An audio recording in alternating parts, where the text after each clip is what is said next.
Class 11th business studies व्यावसायिक संगठन के प्रारूप और forms of business organisation part number 6। Difference हम कर रहे हैं पार्टनरशिप और जॉइंट हिंदू फैमिली बिजनेस, साझेदारी और संयुक्त हिंदू परिवार व्यवसाय में अंतर। पहला पॉइंट है अधिनियम एक्ट की हम बात करें तो साझेदारी में भारतीय साझेदारी अधिनियम 1932 लागू होता है। इंडियन पार्टनरशिप एक्ट 1932 लागू होता है। जॉइंट हिंदू फैमिली बिजनेस की बात करें, संयुक्त हिंदू परिवार व्यवसाय की बात करें तो इसमें हिंदू अधिनियम या हिंदू लॉ लागू होता है।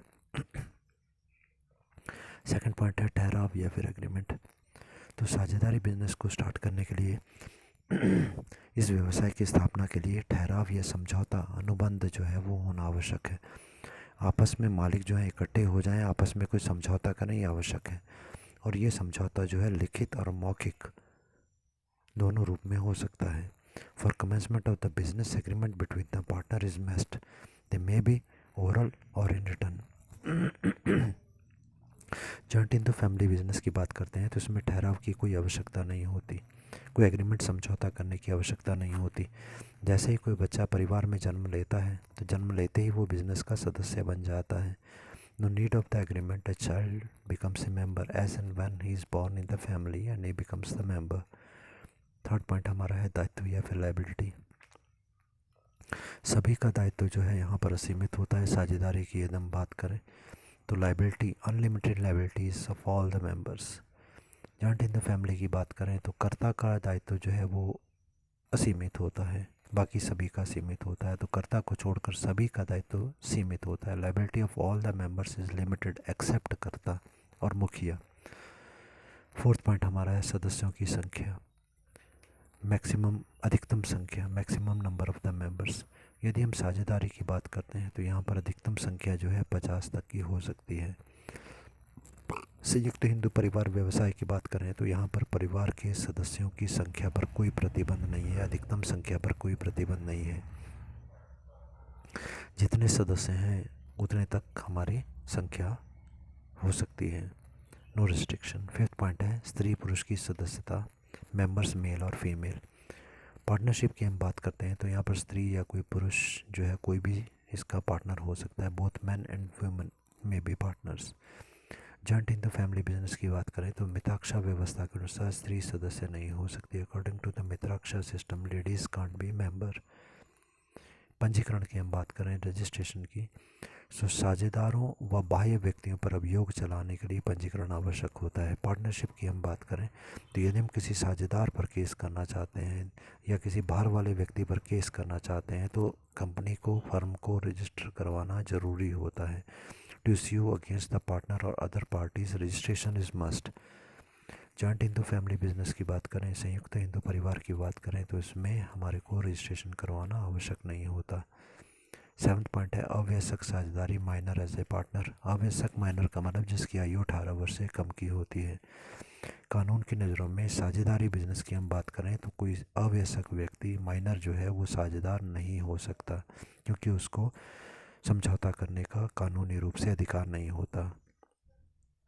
जॉइंट हिंदू फैमिली बिजनेस के बारे में हमने पढ़ा कि एक शिशु के परिवार में जन्म लेते ही वो व्यवसाय का सदस्य या मालिक बन जाता है।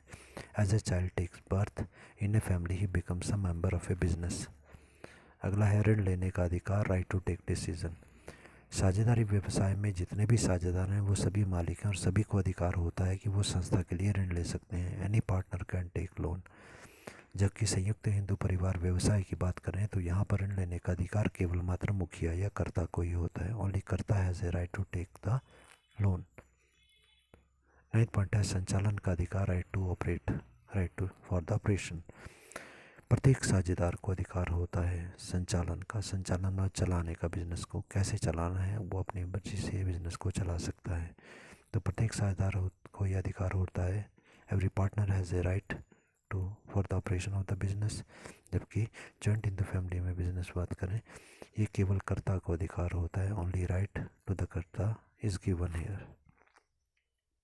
10th पॉइंट है हिसाब मांगना, to ask for the record और अकाउंट। जब कोई साझेदार फर्म से अलग होता है तो बाकी साझेदारों से वो पिछले वर्षों का हिसाब किताब मांग सकता है। वाइल लिविंग ए फर्म पार्टनर में ask for a previous year record. परंतु जब हम बात करते हैं जॉइंट हिंदू फैमिली बिजनेस की, तो इसमें किसी भी व्यक्ति को कर्ता से हिसाब किताब मांगने का अधिकार नहीं होता।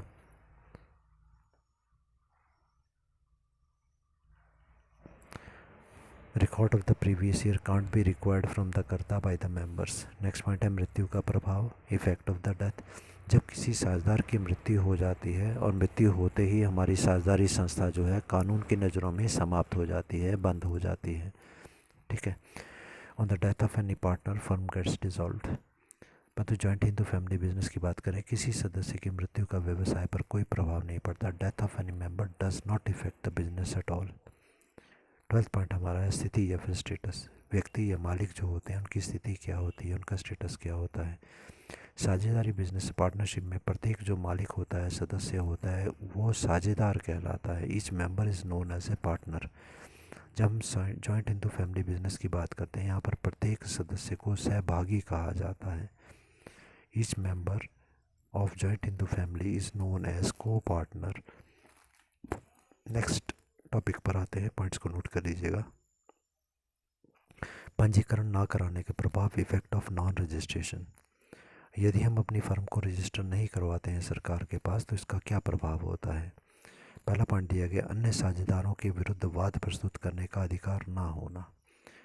Can't sue against other partner. यदि हम अपनी फर्म को रजिस्टर नहीं करवाते हैं और यदि बाकी साझेदारों ने कुछ हमारे साथ गलत किया, हम उनके ऊपर केस नहीं कर सकते। सेकंड पॉइंट क्या है, साझेदारों का फर्म के ऊपर वाद प्रस्तुत करने का अधिकार ना होना। Partners can't sue against the firm. यदि हमारी फर्म से हमको कोई अधिकार नहीं मिल रहे, तो हम अपनी फर्म के ऊपर भी केस नहीं कर सकते हैं कानून की नज़रों में, अगर हमारी फर्म रजिस्टर्ड नहीं हुई है। थर्ड पॉइंट है, फर्म किसी साझेदार के ऊपर भी केस नहीं कर सकती है। Firm can't sue against any partner. Fourth point है, फर्म किसी अन्य पक्ष के ऊपर भी वाद प्रस्तुत नहीं कर सकती, उसे अधिकार नहीं होता। Firm can't sue against any other party. कोई और व्यक्ति यदि अपने समझौते को पूरा नहीं कर सकता या कार्य पूरा नहीं करता है, धोखा देता है, तो हम उसके ऊपर भी केस नहीं कर सकते। और लास्ट पॉइंट जो फिफ्थ है, वो बहुत ही इंपॉर्टेंट है और बहुत ही अलग है। वो ये है, अन्य पक्ष जो होते हैं फर्म पर वाद प्रस्तुत करते हैं। Other parties may sue against the firm in court. जब तक हम रजिस्टर्ड नहीं है, तब तक हम किसी और के ऊपर केस नहीं कर सकते, किसी साझेदार पे केस नहीं कर सकते, अपनी साझेदारी फर्म पे केस नहीं कर सकते। परंतु यदि कोई बाहर वाला व्यक्ति चाहे, वो हमारी फर्म पे केस कर सकता है। तो ये बहुत बड़ी कमी है रजिस्ट्रेशन ना कराने की। अगला टॉपिक है पंजीयन कराने के लाभ और एडवांटेजेस ऑफ रजिस्ट्रेशन। फर्म के रजिस्ट्रेशन कराने के क्या लाभ होंगे। पहला पॉइंट आ गया, फर्म साझेदारों व अन्य पक्षों के खिलाफ झगड़े की स्थिति में मुकदमा चला सकती है। Firm can file a case against the partner और other parties in case of dispute. यदि कोई साझेदार ने कुछ गलत कार्य किया है, तो फर्म साझेदार के ऊपर या किसी और कंपनी के ऊपर जिसने गलत कार्य किया उसके ऊपर समझौते को पूरा करने के लिए केस कर सकती है। सेकंड है, साझेदार की मृत्यु पर उत्तराधिकारी को फर्म में हिसाब मांगने में सुविधा रहती है। On death of any partner it's easy to realise payment by the nominee. किसी साझेदार की अगर डेथ हो जाती है, मृत्यु हो जाती है, तो उसके बाद उसका उत्तराधिकारी जो होगा, जिसको कि उसके हिस्से के पैसे वगैरह मिलेंगे, वो आसानी से ही फर्म से अपने हिसाब किताब का मांग सकता है और पैसे की का लेने के लिए कार्रवाई कर सकता है। थर्ड पॉइंट है, फर्म के पंजीयन के लिए लिखित समझौता होना आवश्यक होता है, जो गलत फहमियों को कम करता है। सामान्यतः हमने कहा कि जब हम फर्म बनाते हैं तो उसमें समझौता किया जाता है साझेदारों का, और ये सारे समझौते या तो आपस में बातचीत करके हम कर लेते हैं, या दूसरा तरीका होता है रिटर्न में लिख करके करते हैं। तो जब भी हम रिटर्न में करते हैं, तो इसमें क्या होता है कि बाद में कोई कन्फ्यूजन नहीं होती है। बाद में अगर कोई आदमी बोले नहीं हमने ऐसा नहीं ऐसा डिसाइड किया था, तो रिटर्न कॉपी हम उसको दिखा सकते हैं, तो गलत फहमियाँ उससे घट जाती हैं। तो यहाँ पर ये बोला कि जब फर्म को हम रजिस्टर करवाने जाते हैं, उस टाइम पर जो रजिस्ट्रार ऑफ फर्म होता है वो हमसे मांगता है, बोलो पार्टनरशिप डीड दो हमें। तो हमने उनके पास क्या किया था, रिटर्न में पार्टनरशिप डीड दी थी। तो उसको देखकर बाद में कोई लड़ाई झगड़ा होगा, तो वो पार्टनरशिप डीड हमारे पास रिटर्न में होती है, वो बनानी ज़रूरी है, और रिटर्न में जो है उससे फिर हर समझौता जो है बाद में आसानी से किया जा सकता है। When a firm is registered, it's necessary to prepare the deed in written, which is helpful to remove the conflicts at the later stage.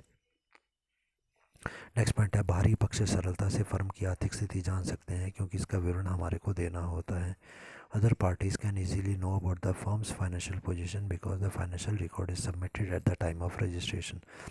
जब हम फर्म को रजिस्टर करवाने जा रहे थे उसलिए उस टाइम पर हमने फ़र्म की पूरी आर्थिक स्थिति के बारे में बताया कि हमारी फ़र्म में इतना पैसा है, ये साझेदार इतना इतना पैसा लगा रहा है, ये काम हम करेंगे, सब कुछ हमने बता दिया.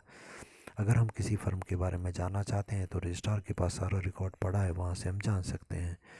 पाँचवा पॉइंट है एक साझेदार बाकी साझेदारों या फर्म के झगड़े की स्थिति में वैधानिक कार्रवाई कर सकता है.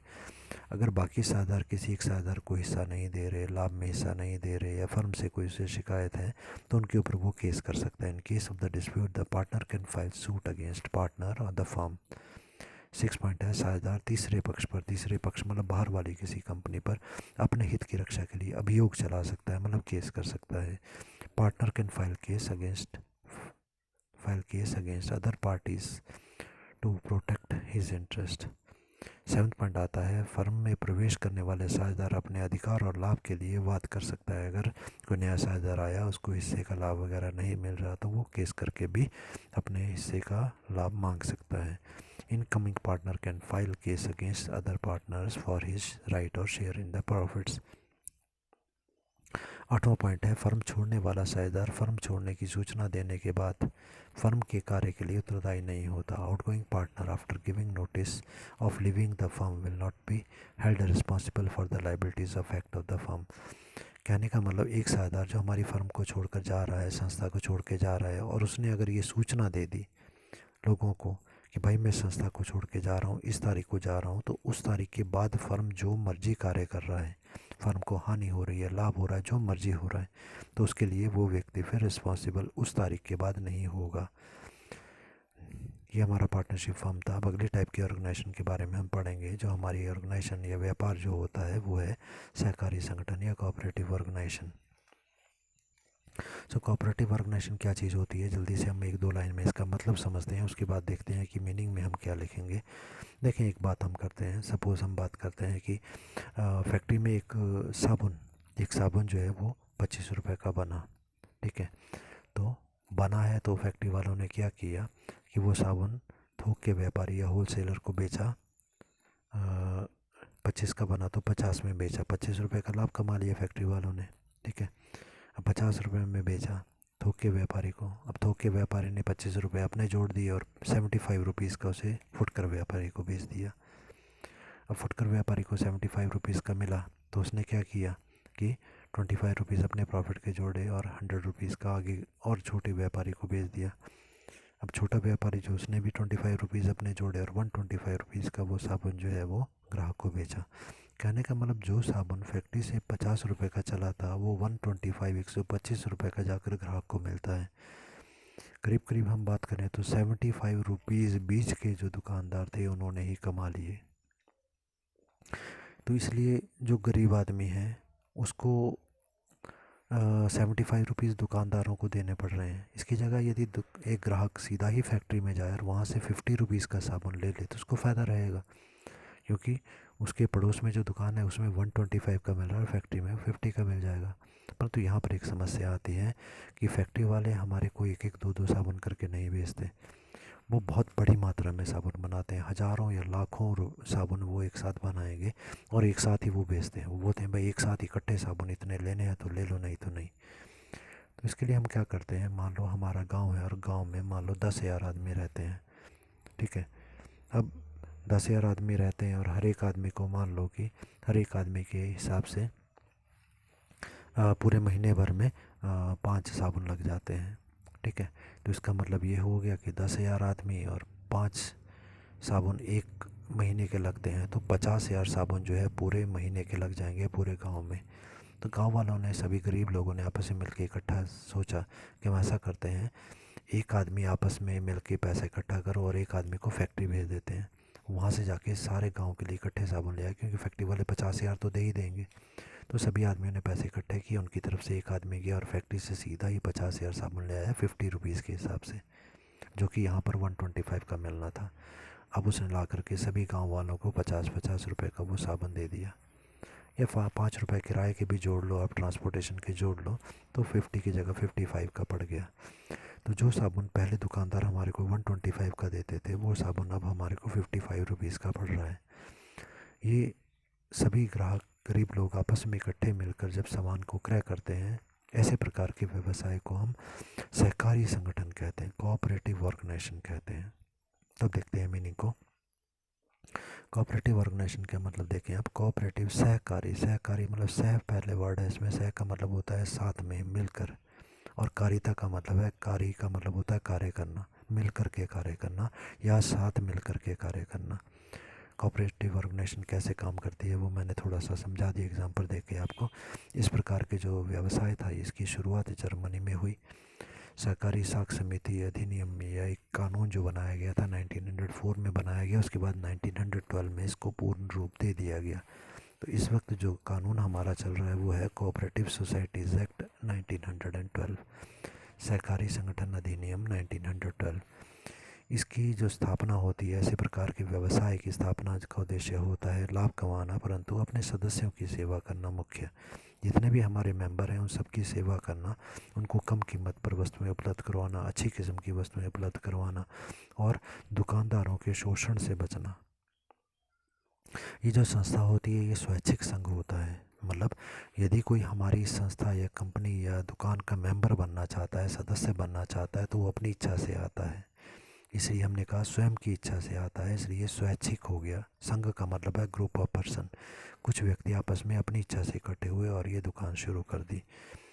फिर इसमें दिया गया कि समाज के निर्बल लोगों का संगठन होता है, गरीब लोगों का संगठन होता है, जो कि बहुत ज़्यादा पैसा नहीं खर्च पाते, वो सभी आपस में इकट्ठे होकर इस प्रकार की ऑर्गेनाइजेशन को शुरू करते हैं। और इसका उद्देश्य एक ही होता है, व्यापारियों के शोषण से बचने हेतु ये सभी व्यक्ति इकट्ठे हुए। इसकी परिभाषा हम देखते हैं सहकारी संगठन की, प्रोफेसर एच क्लवर्ट के अनुसार है, सहकारिता उस प्रकार का संगठन है, संगठन मतलब इकट्ठा होना। सहकारिता में क्या है, कुछ व्यक्ति इकट्ठे हुए हैं जिनमें समानता के आधार पर, मतलब जितने भी व्यक्ति हमारे इस ऑर्गेनाइजेशन में आएंगे, इस दुकान में आएंगे, वो सब समान होंगे हमारे लिए, समानता के आधार पर, और अपने आर्थिक हितों की उन्नति के लिए, कि हम सभी चाहते हैं कि भाई हमारा पैसा बच जाए, हम दुकानदार को 125 ना दें बल्कि 55 रुपीज़ में हम सामान खरीदें, तो अपना पैसा हम खुद बचा लें। तो अपने आर्थिक हितों की उन्नति के लिए व्यक्ति स्वेच्छा से इसमें भाग लेते हैं, अपनी स्वयं की इच्छा से आते हैं। According to the professor H Calvert, cooperation is a form of the organization, is a type of organization में एक प्रकार का बिजनेस होता है, which in person where in persons, जिसमें कि कुछ व्यक्ति वॉलंटरली मतलब अपनी इच्छा से, एसोसिएट मतलब इकट्ठे हुए हैं, टुगेदर आपस में, एज ए ह्यूमन बींग्स आदमी इकट्ठे हुए हैं, on the basis of equality, यहाँ पर सब आदमी समान होते हैं, for the promotion of the economic interest of themself, अपने आर्थिक हितों के लिए, अपने पैसे के लाभ के लिए सभी आदमी आपस में इकट्ठे हुए हैं।